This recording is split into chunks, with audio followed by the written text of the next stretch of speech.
चलो आज स्टार्ट करते हैं हमारा सेकंड टॉपिक रेस्पिरेशन, यानी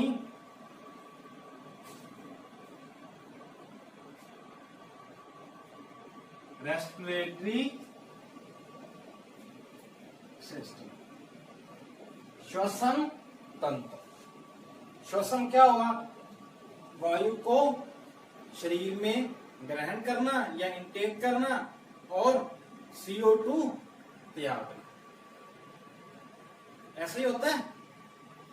तो जो सारे अंग यानी जितने भी अंग श्वसन की क्रिया में भाग लेते हैं उस सिस्टम को रेस्पिरेटरी सिस्टम कहते हैं। ओके, तो सबसे पहले हम हेडिंग है हमारी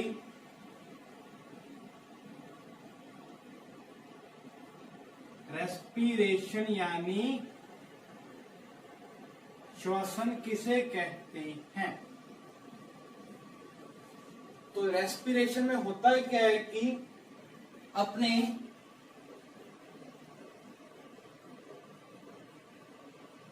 एटमॉस्फेयर यानी वातावरण से एयर नाक के द्वारा ग्रहण करते, ना कि ऑक्सीजन। वैसा तो है नहीं हमें ऑक्सीजन चाहिए, तो केवल ऑक्सीजन गैस ही हमारी बॉडी में एंटर होगी और बाकी कुछ तो एंटर होगा ही नहीं। तो क्या नाक के द्वारा एंटर क्या होगी? एयर। एयर में कौन कौन सी गैसें हैं? अब हवा तो गैसें होंगी या स्मॉल पार्टिकल्स होंगे। तो अपने क्या इंटेक कर रहे हैं? गैसेस। तो गैसें होंगी कौन कौन सी?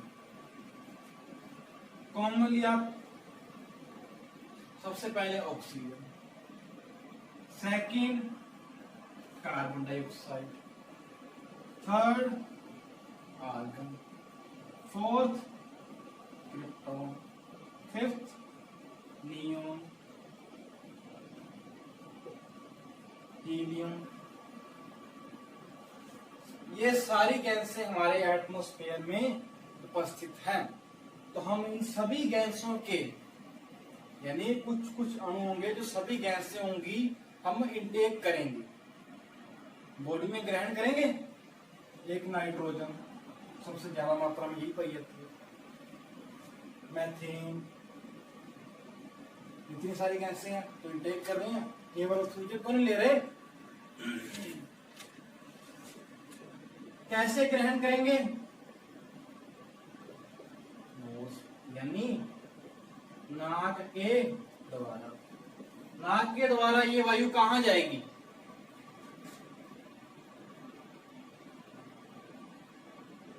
विंड पाइप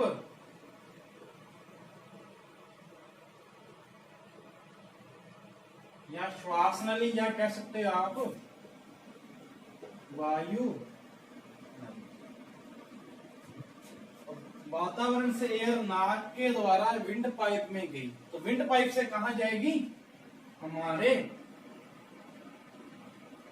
लंग्स, फेफड़ों में। और फेफड़ों में क्या है? ब्लड। अब ब्लड में केवल ऑक्सीजन ही सोलेबल होती है, तो यहां क्या हो गया? ब्लड के साथ ऐड क्या होगी? ऑक्सीजन। ऑक्सीजन इसमें घुलनशील है, घुल चुकी है, तो बाकी सारी गैसें कहां जाएगी फिर? तो ये वापस इसी प्रोसेस से क्या होगी? आउट, बाहर निकाल दी जाएगी। ब्लड में क्या जुड़गी? ऑक्सीजन। ऑक्सीजन ही क्यों जुड़ी? ऑक्सीजन का क्या कार्य है? ऑक्सीजन हमारे ग्लूकोज के ब्रेकडाउन यानी ग्लूकोज का ऑक्सीडेशन। ग्लूकोज हमारी बॉडी में, अब ये जो ऑक्सीजन हमारे ब्लड में घुल चुकी है तो ये क्या करती है? ये किसका ब्रेकडाउन करती है? ग्लूकोज का। ग्लूकोज किसका रूप है? कार्बोहाइड्रेट यानी कार्बोहाइड्रेट हमारी बॉडी में ग्लूकोज के रूप में पाई जाती है। तो ये क्या करेगी, ग्लूकोज को के साथ जुड़कर ग्लूकोज को तोड़ देगी।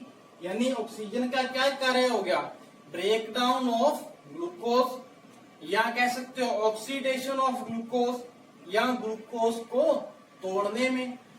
तो क्या क्या बनेगा, कार्बन डाइऑक्साइड प्लस जल plus ATP.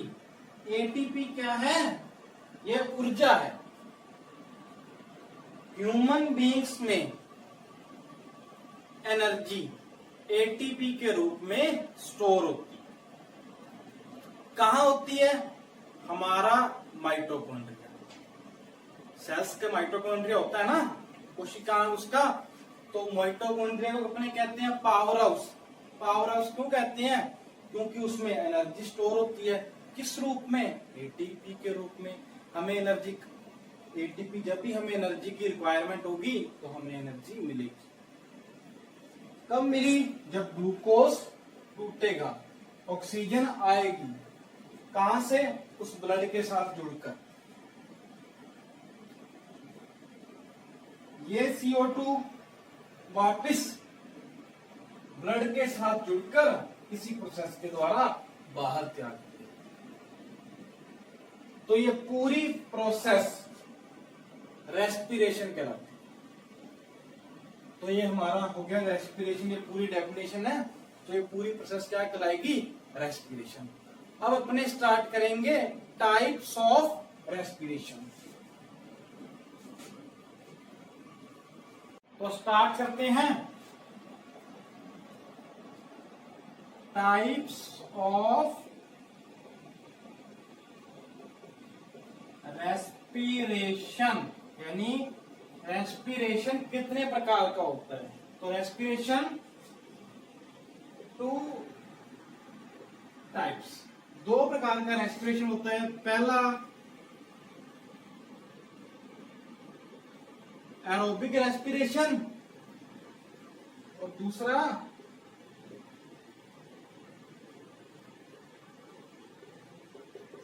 Anaerobic respiration. Oxy श्वसन, एनॉक्सी श्वसन। अब ऑक्सी श्वसन है तो क्या होगा, ऑक्सीजन की उपस्थिति में होगा। अब एनॉक्सी है तो क्या होगा, ऑक्सीजन की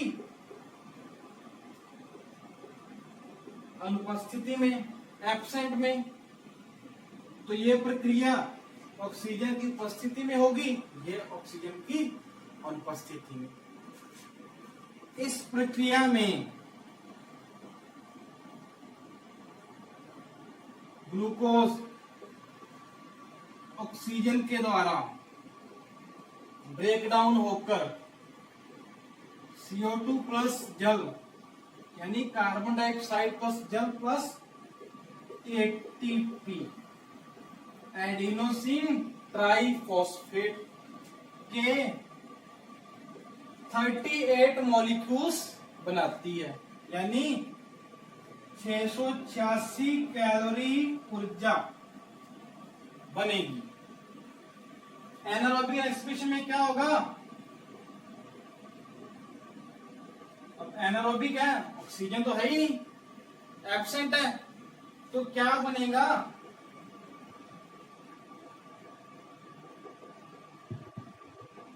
मैथेनोइक एसिड,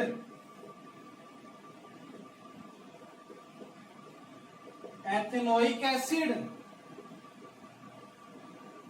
लैक्टिक एसिड और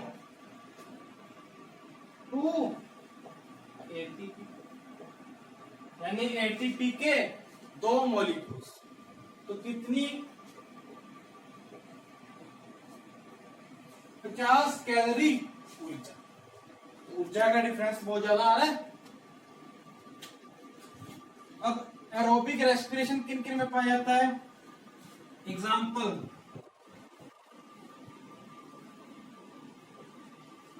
humans, human being,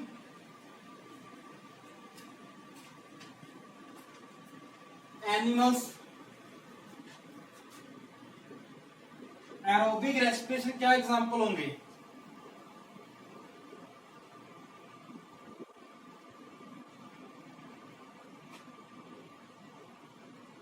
unicellular organisms, एक कोशिकीय जीव, यानी सिंगल सेल।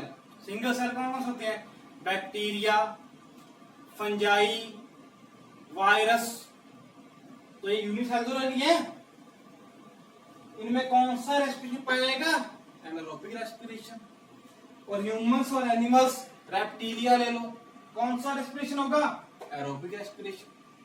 ये हमारा टाइप्स ऑफ रेस्पिरेशन हो चुका है कंप्लीट। अब अपने रीड करेंगे ह्यूमन रेस्पिरेशन यानी मानव श्वसन तंत्र। तो हेडिंग लगाएंगे ह्यूमन रेस्पिरेशन। तो ह्यूमन रेस्पिरेशन में कौन कौन से अंग हैं उनके बारे में हम इसमें रीड करेंगे, कौन कौन से अंग कार्य करते हैं। तो हेडिंग क्या होगी? ह्यूमन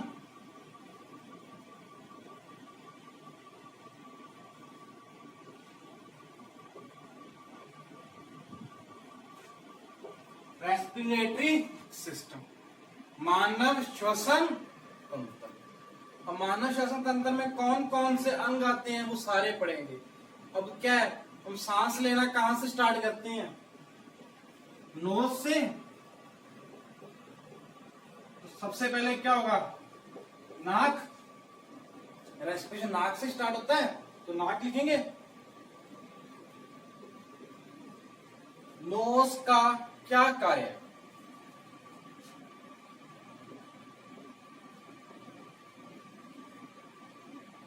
वायु को इन अंदर लेना और CO2 बाहर निकालना। ये इसका मेन कार्य, यानी ये इसमें प्रक्रिया प्रोसेस चलती है नाक में, जो कौन सी है? वायु को अंदर लेना और CO2 को बाहर निकालना। अब नाक के बाहर जो दो छेद होते हैं उन्हें कह देते हैं नोस्ट्राइल। और नाक के अंदर जो हेयर पाए जाते हैं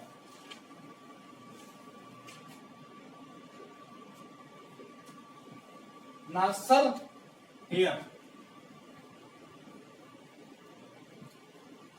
नाक के बाल क्या करते हैं?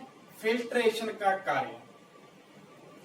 अपने बाहर से हवा अंदर ले रहे हैं, यानी एयर इन हो रही है, तो उनमें कुछ खराब डस्ट पार्टिकल्स भी जा रहे हैं।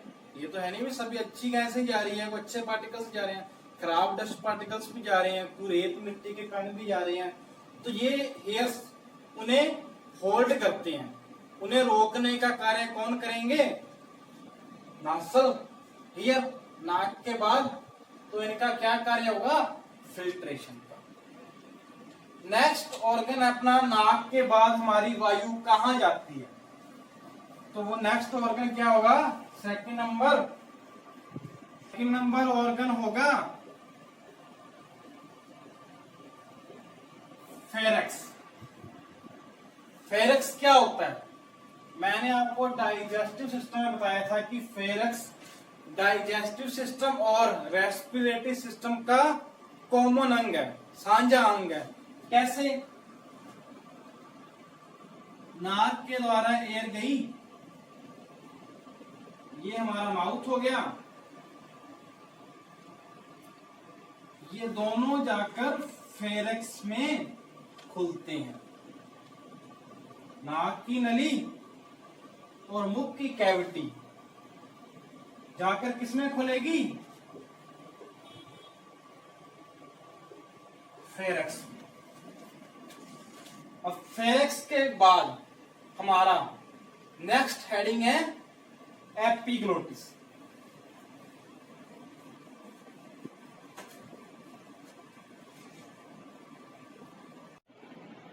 थर्ड हेडिंग है हमारी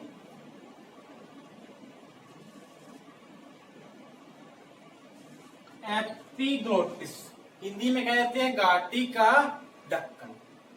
अब हमारा सेकंड अंग क्या था? फेरेक्स। फेरेक्स आगे चलकर हमारी दो नलिकाएं होती हैं, एक तो होगी फूड पाइप, अपने खाना खा रहे हैं मुंह से तो भोजन भी जाना है, तो फेरिक्स तो क्या था? कॉमन ऑर्गन था। कॉमन ऑर्गन आगे जाकर दो पाइपों से जुड़ा होता है, एक तो क्या होगी फूड वाली नली और दूसरी क्या होगी एयर, वायु वाली नली, जिसे कह देते हैं विंड पाइप। दो नलिकाएं होंगी, अपने सांस भी ले रहे हैं खाना भी खा रहे हैं तो नलिकाएं दो ही होंगी। अब ये फूड पाइप है वो कहां जुड़ी होगी? ये अब कहां जाएगी? स्टमच में। अब भोजन क्या स्टमच में जाता है? विंड पाइप किधर जाएगी? लंग्स में, फेफड़ों में। आई कहां से थी? दोनों फेरेक्स से, और फेरेक्स कॉमन ऑर्गन है तो ये अलग अलग इनका कार्य है। अब अपने सांस भी ले रहे हैं और भोजन भी खा रहे हैं, तो ऐसे तो ये किसी भी नली में चला जा सकता है, कोई अवरोध तो नहीं है, अब तक तो नहीं है। लेकिन इस पर एक ढक्कन पाया जाता है, जैसे आप अवरोध कह सकते हैं, जिसे कहते हैं एपिग्लोटिस। ढक्कन ये दोनों पर समान रूप से होता क्या है? ये काफी पतली जो मसल्स है ना, काफी पतली मसल्स से बनी हुई एक संरचना होती है, जो वायु की वाइब्रेट से कभी इधर और कभी इधर, यानी कभी इस नली पर और कभी दूसरी नली पर चली जाती है। जब अपने भोजन खाते हैं तो ये क्या एपिग्लोटिस विंड पाइप की तरफ चली जाती है, विंड पाइप बंद हो जाएगी। और जब अपने सांस लेते हैं तो ये फूड पाइप की तरफ चली जाती है। तो एपिग्लोटिस फूड को हमारी फूड पाइप में फंसने से, यानी भोजन हमारी फूड पाइप में ना चला जाए, हमारी विंड पाइप में फंस सकता है। इससे क्या ऑक्सीजन नहीं जाएगी तो हमें हार्ट अटैक तक आ सकता है। तो इसका कार्य कौन करता है? एपिग्लोटिस। एपिग्लोटिस ढक्कन है जो फूड पाइप और विंड पाइप को कंट्रोल करता है। यानी जब भोजन खा रहे हैं तो क्या है, ये फूड पाइप को खोल देगा, जब सांस ले रहे हैं तो विंड पाइप को खोल देगा। इतना ही कार्य है एपिग्लोटिस का। अब नेक्स्ट हेडिंग है विंड पाइप।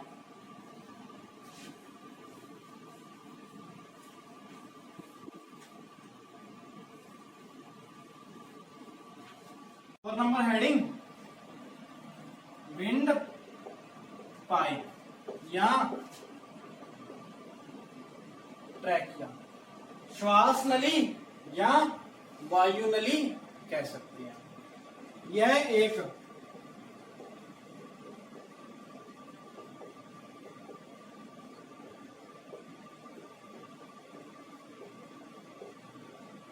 सिलेंड्रिकल पाइप होती है, बेलनाकार नली होती है, जिसकी लंबाई 12.5 सेंटीमीटर होती है। इसका क्या कार्य है? नाक से आई हवा को लंग्स में ट्रांसफर करना। ट्रांसफर का कार्य होगा। सेकंड, विंड पाइप के ऊपर यहां लेरिक्स पाई जाती है। लेरिक्स या कह सकते हो वॉइस बॉक्स, जो क्या करता है? ध्वनि उत्पन्न करता है। लेरिक्स में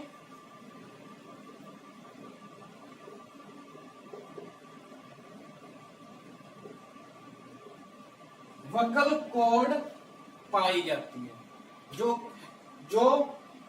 मसल्स की पतली मेम्ब्रेन होती है जो हवा के साथ अपने एयर ग्रहण कर रहे हैं, हवा के साथ वाइब्रेट होकर ध्वनि उत्पन्न करती है। अब ध्वनि उत्पन्न कौन कर रहे हैं? Vocal cord. कौन करेगा? साउंड कौन प्रोड्यूस कर रहा है? टोटल पूरा नाम क्या होगा? लेरिक्स। लेरिक्स में वोकल कॉर्ड है।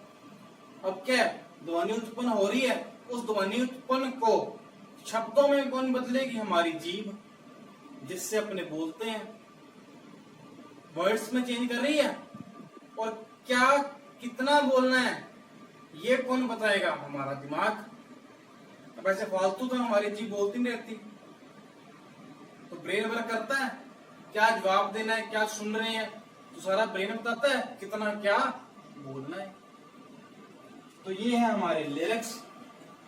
अब इस लिरिक्स के चारों ओर कार्टिलेज की मसल जुड़ी होती है, जिसे एडम्स एप्पल, एडम्स एप्पल कह देते हैं। कार्टिलेज की मसल कैसे? कार्टिलेज की मसल क्या होती है? सॉफ्ट मसल होती है, जैसे अपने कान किधर भी मोड़ सकते हैं, इसे फ्लेक्सिबल मसल्स होती है। यह मसल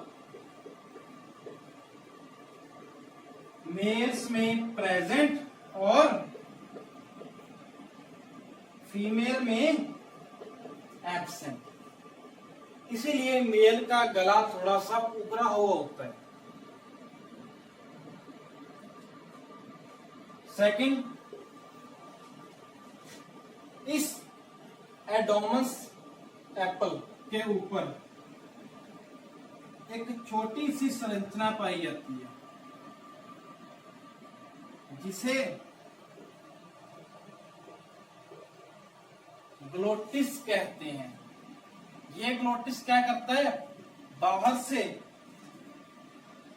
आई हुई एयर को, यानी बाहर से जो एयर आई है उसे अंदर भेजता है तथा लैरिक्स द्वारा बनाई गई ध्वनि को बाहर भेजता है। इसका कार्य ग्लोटिस का कार्य। ध्वनि बना कौन रहा है? लैरिक्स। लैरिक्स है कहां? विंड पाइप पर। और विंड पाइप से कौन जुड़ा है? हमारा माउथ। माउथ के बाद हमारा फेरिक्स। फेरिक्स कॉमन ऑर्गन हो गया। कॉमन ऑर्गन से आगे हमारी विंड पाइप होगी। विंड पाइप लास्ट था। विंड पाइप किससे जुड़ी होगी? लंग्स से। तो नेक्स्ट टॉपिक क्या होगा हमारा? लंग्स। अब अपने स्टार्ट करेंगे लंग्स।